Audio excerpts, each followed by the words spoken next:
గృహ పరిపాలన చేసే బాధ్యత ప్రభు స్త్రీకి ఇచ్చాడు కదా. జ్ఞానవంతురాలు ఇంటిని కట్టుకుంటుంది కదా. ఇప్పుడు మీరు అందరూ మాట్లాడుతున్నట్టుగా స్త్రీ భార్య సపోర్ట్ లేకపోతే భర్త చాలా కార్యాలు చేయలేడు. మరి భర్త ఎలాంటి సపోర్ట్ ఇవ్వాలి స్త్రీకి? కుటుంబ విషయంలో, పిల్లల పెంపకం విషయంలో పురుషుడి పాత్ర ఎంతవరకు ఉండాలి? అంటే పురుషాధిక్య ప్రపంచంలో పెరుగుతున్న కొన్ని పద్ధతుల్లో మనందరం ఉన్నాం, మన పూర్వీకులు, మన తరాలన్నీ కూడా. సో ఇప్పుడు భర్త ఇంట్లో ఇక్కడ చీపురు తీసి అక్కడ పెట్టినా, ఇక్కడ కప్పు తీసి అంతే. ఎందుకులేండి, ఇక్కడ కాఫీ తాగిన కప్పు తీసి ఒకవేళ అక్కడ పెడితే, అయ్యయ్యో మీరు కాఫీ కప్ పట్టుకున్నారేంటండి, మీరు అన్నారే అధికారం ఇచ్చేస్తారని. అట్లా మీరు మాకు గాలి కొడుతూ ఉంటారు, మేము ఎగురుతూ ఉంటాం. అదే అంటే మీరు గాలి కొట్టడం మానేస్తే మేము కూడా మర్యాదగా ఉంటాం. అంటే సార్ భూమికి అతుక్కొని కాదన్నా, పురుషులకు గాలి కొట్టడంతోనే స్త్రీల యొక్క జీవితం అయిపోతే ఏంటన్నా మరి పరిస్థితి? తప్పు. అంటే ఇక్కడ మార్పు రావాల్సింది పురుషుల్లో కాదు, స్త్రీలలో అని చెప్తున్నాను. నా పాయింట్ అర్థం చేసుకోండి. ఇక్కడ గాలి కొట్టడం మానేసి కొట్టమని కాదు. ఏది కొట్టకండి, గాలి కొట్టకండి, మొగుడిని కూడా కొట్టకండి దయచేసి. ఏమ్మా, మీరు గాలి కొట్టినా కొడతారు, కొట్టకపోయినా కొడతారు. దాని బదులు మంచిగా ఉన్నారు అనుకోండి, అన్నీ సెట్ అయిపోతాయి. అవువా? ఇప్పుడు పిల్లల పెంపకంలో, సంఘ పరిచర్యలో ఒక స్త్రీకి ఒక పురుషుడు, ఆయన సేవకుడు కావచ్చు లేదా విశ్వాసి కావచ్చు, ఇంటి పరిపాలనలో భార్యకి ఎలాంటి సహకారం ఆయన అందించాలి? బికాజ్ ఒక ఈగో అనేది అడ్డొస్తూ ఉంటుంది పురుషులకి. ఎవరినైనా నేను ఒప్పిస్తాను, వెళ్తున్నానా పర్లేదు, నా భార్య చూస్తుంది ఇప్పుడు, దా అంటది. నా ఆన్సర్ చాలా జాగ్రత్త చెప్పాలి. అంటే మిమ్మల్ని ఎరకాటల్లో పెట్టాలని కాదు, మా సహోదరులకి మార్పు రావాలి, అది ఉపయోగపడాలని. ఓకే, డైరెక్ట్ క్వశ్చన్ అడిగితే మగవాడు అంట్లతోనే బట్టలతో వచ్చా, అంతే కదా? అంటే నేను ఫేస్బుక్ పోస్ట్ పెట్టానని చెప్పి ఇప్పుడు అది గుర్తు చేసి మరి మొన్న అంట్లు తోముతూ ఫోటో పెట్టానండి ఒకటి, దానికోసం ఈ క్వశ్చన్ అనమాట. యాక్చువల్లీ నేను చూడలేదన్నా. నేను అప్రిషియేట్ చేశాను. అంటే ఆయన ఇంట్లో అంట్లు తోముతూ ఫేస్బుక్ లో ఫోటో పెట్టాడు, నేను అప్రిషియేట్ చేశా. ఎందుకంటే మంచి పని అది. అది యాక్చువల్గా మీకు ఒక మాట గుర్చేయమంటారా? ఇక్కడ 80% మంది అదే చేస్తారు, ఫేస్బుక్ లో పెట్టారు, చెప్పరంతే. అంతే. మాకు తెలియని ఒక ఈగో ఉంటుంది లోపల. మేము ఎలా చెప్తాం అది? ముఖ్యంగా అమ్మ ఉంటే అస్సలు చేయము. అమ్మ ఉంటే, ఎందుకంటే అమ్మ ముందు మనం చేసామనుకోండి, ఆ తర్వాత ఆమెకుంటుంది. అది మన భయం. తల బాదుకుని ఏడ్ చేస్తారు, అమ్మ నా కొడుకుని ఎలా చేసేసిందని. మా అమ్మ ఏడ్చింది అంటే ఇప్పుడు కాదండి, మొన్న కాదు, ఫస్ట్లో అప్పుడు నేను అడిగాను, కాదమ్మా నీకు జ్వరం వస్తే నేను 10th ఉన్నప్పుడు 12th ఉన్నప్పుడు కూడా చేశాను కంటే, అది వేర్రా ఇది వేర్రా అంది. అవునా?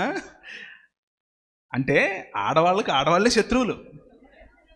వ్యవస్థ తయారు చేసిందన్న, అది వ్యవస్థ తయారు చేసి, వ్యవస్థలో మనం భాగం, మగవాళ్ళు కూడా అందులో భాగం కదా. సో మార్పు మీలోనూ రావాలి, మాలోనూ రావాలి. అంతే.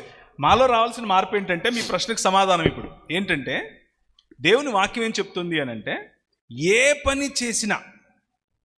చేసినా త్రినను త్రాగినను ఏ పని చేసినా దేవునికి మహిమకరంగా, అంటే it should be N expression of worship, ఆరాధన లాగా చేయాలి. మన పని దేవుడు చూసినప్పుడు ముచ్చటేయాలి ఆయనకి. That is how we should live. మా ఇంట్లో మేము 14 మంది పిల్లలు పెంచాం. నాకు 14 మంది పిల్లలు, 2 నాకు నా భార్యకు పుట్టిన వాళ్ళు. ఆ టోటల్గా అందరూ ఇంట్లోనే పెరిగారు.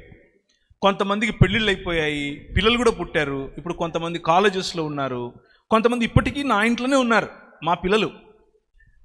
వాళ్ళను మేము రోల్స్ పంచుకున్నాం. నా భార్య నేను ముందే మాట్లాడుకుని రోల్స్ పంచుకున్నాం. ఏంటంటే, నేను డిసిప్లిన్ చేయలేను, అది నా క్యారెక్టర్ కాదు, నా నేచర్ కాదు. డిసిప్లినింగ్ అనేది నా చేత కాదు, అది ఆమె చేస్తుంది. బెత్తం పట్టుకోవాలన్నా, వాళ్ళని ఇరగదీసేయాలన్నా ఆమె. నేను వాళ్ళకు బిస్కెట్ కొనిచ్చటమో చాక్లెట్ కొనిచ్చటమో ఇలాంటివి నా పని. ఇది ముందే మాట్లాడుకున్నాం. చదువు చెప్పాలి, ఆమె చెప్తుంది. చదువు అంటే టైమింగ్ పెట్టి కూర్చొని చదవండి మీరు అని చెప్పేది ఆమె, చెడగొట్టే పని నాది. రైట్. అంటే నేను వారానికి ఒకసారి 2 సార్లు ఇంటికి సాయంత్రం పూట వాళ్ళు ఉన్నప్పుడు వెళ్ళినప్పుడు అందరూ వస్తారు, డాడీ అని దగ్గరకు వస్తారు. నేను డిసిప్లిన్ చేసి ఆమె డిసిప్లిన్ చేస్తే పిల్లలు ఏమవుతారు, రెబెలియస్ అయిపోతారు. సో మేము పంచుకున్నాం ముందే, మా రోల్స్ మేము పంచుకున్నాం, కూర్చుని మాట్లాడుకున్నాం. ఇది నువ్వు చేయి, ఇది నేను చేస్తా, ఇది నా స్ట్రెంగ్త్, ఇది నీ స్ట్రెంగ్త్. కుటుంబం కరెక్ట్గా సాగాలి అని అంటే బలాబలాలు తెలియాలి. స్త్రీ బలం ఏంటో తెలియాలి, పురుషుని బలం ఏంటో తెలియాలి. అందరి స్త్రీల బలం ఒకటే ఉండదు, అందరి పురుషుల బలం ఒకటే ఉండదు. కొందరు పురుషులు సున్నిత మనస్కులు, వాళ్ళకి ఆ పనులే ఇవ్వండి. లేదు నువ్వు పురుషునివి కాబట్టి నువ్వు బలంగా ఉండాలి, నువ్వు గట్టిగా చేయలేడు ఆయనకి ఇవ్వద్దు అది. ఆయన సున్నిత మనస్కుడుగానే ఉండనివ్వండి. కొందరు స్త్రీలు దాన్ని ఏమంటారు, ఇమోషనల్గా చాలా స్ట్రాంగ్ ఉంటారు, చాలా స్ట్రాంగ్. అలాంటి వారికి ఫైనాన్షియల్ మేనేజ్మెంట్ అనేది వారు చేయాలి. ఇంటికి సంబంధించిన ఆర్థిక లేకపోతే డబ్బులు ఎలా మేనేజ్ చేయాలి అనేది వారికి ఇవ్వండి. అందరూ అలా చేయలేరు. నా భార్యకు ₹1,00,000 ఇస్తే రెండో నిమిషంలో ₹1 కూడా ఉండదు. అది ఆమె స్ట్రెంగ్త్ ఆమెది. అంటే అంతే అట్లా ఇదిగో అని ఇచ్చేస్తుంది. నా స్ట్రెంగ్త్ ఏంటంటే నేను పిచ్చినారుణ్ణి, నేను దాచిపెడతాను, అంటే ప్లానింగ్ చేస్తాను. ఎందుకు అని అంటే నాకు తలకాయలు 100 ఉన్నా కానీ అన్నిటికీ బడ్జెటింగ్ వేస్తాను. బడ్జెటింగ్ వేసి ముందే పెట్టుకుని అది దానికే వాడతాను. నా భార్య అలా కాదు. ఇది కూరగాయల కంటే ఆ కూరగాయల గ్యాస్కి కూడా ఇస్తుంది, అదే కూరగాయల డబ్బు పెట్రోల్కు ఇస్తుంది. నేను అలా కాదు, ఇది కూరగాయల కంటే కూరగాయలకే వాడతాను. ఇది నా స్ట్రెంగ్త్. నా భార్య నాకేం చెప్తుంది అంటే నువ్వు ఇదే చెయ్యి, నేను అది చేయను, నేను దాంట్లో కాలు పెట్టను, దాంట్లో ఏలు పెట్టను. సో డిస్ట్రిబ్యూటింగ్ వర్క్స్ మీరు అన్నారు కదా, ఎలా సపోర్ట్ చేయాలి? పిల్లల పెంపకం, ఆర్థికంగా మిమ్మల్ని కాచుకోవటం, అలాగే సామాజికంగా మీకున్న గౌరవాన్ని నిలబెట్టడం, ఇవన్నీ కూడా వేరు పద్ధతుల్లో స్త్రీ పురుషులు పంచుకొని చేయాల్సిన పనులు. సంఘంలో అయినా అంతే, బాధ్యతలు పంచుకొని మనం ఎదగాలి. కుటుంబంలో అయినా అంతే, బాధ్యతలు పంచుకొని మనం ఎదగాలి. స్త్రీలు మీరే పాట పాడాలి అని చెప్పి వాళ్ళకు పాట పాడడం రాకపోయినా వాళ్ళని నిలబెడితే కోయూరు అట్టర్ ఫ్లాప్ అవుద్ది. లేదు నువ్వు పురుషునివి, నువ్వే వాక్యం చెప్పాలి అని వాడికి బొట్టుపిల్ల రాకపోయినా కానీ అని నిలబెడితే అట్టర్ ఫ్లాప్ అవుతాం. అలా కాదు. పరిశుద్ధాత్మ దేవుడు కొరింథీయులకు రాసిన పత్రిక 11-12 అధ్యాయాల ప్రకారంగా ఆయన చిత్తానుసారంగా, అది ఆయన ఇష్టం, ఎవరిని ఎన్నుకుంటాడు, ఎవరికి ఏ తలాంతి ఇస్తాడు, కుటుంబంలో అయినా సంఘంలో అయినా పంచి ఇస్తాడు. సో ఆ తలాంతులను మనం ఐడెంటిఫై చేయాలి, వాటి ప్రకారంగా సపోర్ట్ చేసుకోవాలి. రైట్. ఇక మెయిన్ పాయింట్ ఒక క్వశ్చన్ అన్న, స్త్రీల వస్త్రధారణ ఇలానే ఉండాలి అనే రిస్ట్రిక్షన్స్ క్రిస్టియన్ సొసైటీలో ఉన్నాయి. అంటే యాక్చువల్లీ సమాజంలో యూనివర్సల్గా మాట్లాడుకునే కొన్ని అంశాలు ఉంటాయి. ఆ పాయింట్లు ఏంటంటే ఆడపిల్లలు పద్ధతిగా ఉండాలి, ఆడపిల్లలు ఒద్దిగ్గా ఉండాలి, ఆడపిల్లలు కొంచెం నీట్గా డిగ్నిఫైడ్గా ఉండాలి. ఇవి చిన్నప్పటి నుంచి ముఖ్యంగా పల్లె ప్రాంతాల్లో అయితే ఆ విషయాలు ఎక్కువ చెప్తూ వస్తుంటారు. అంటే వాళ్ళు చెప్పడానికి ఒక బెస్ట్ రీజన్ కూడా ఉంది. అంటే మీరు ఇష్టం వచ్చినట్టుగా డ్రెస్ కల్చర్ ఉంటే, అది కొంచెం ఎక్స్పోజ్ చేసే విధంగా ఉంటే కనుక బయట రేప్స్ అవి జరుగుతున్నాయి, బాగాలేదు పద్ధతులు. సో ఇవి కూడా 1% కారణం అన్నట్టు చూపిస్తున్నారు కనుక మీరు అలా ఉండొద్దని చెప్పే పరిస్థితులు అయితే ఉన్నాయి.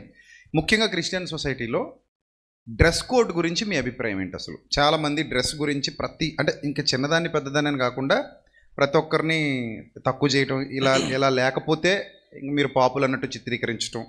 ఒకవేళ ఎవరైనా స్కూల్కి వెళ్ళే పిల్లలు ఏమైనా ఒకవేళ మోడర్న్గా తయారైతే, మోడర్న్ అంటే ఐ మీన్ మరి వల్గర్ అని కాదు, వాళ్ళ లిమిట్స్ క్రాస్ చేయకుండా కొంచెం ఏదైనా జీన్ ప్యాంట్ కానీ, అదేంటంటారు పైన వేసుకుంటారు జీన్ ప్యాంట్ పైన టాప్, పంజాబీ టాప్లా ఉంటుంది కదా, సల్వార్స్ కానీ ఇలాంటివి వేసుకుంటే ఇది తప్పు, ఇది ఇలా ఉండకూడదు అన్నట్టు వ్యవహరించడం కానీ ఇలాంటివి ఉన్నాయి.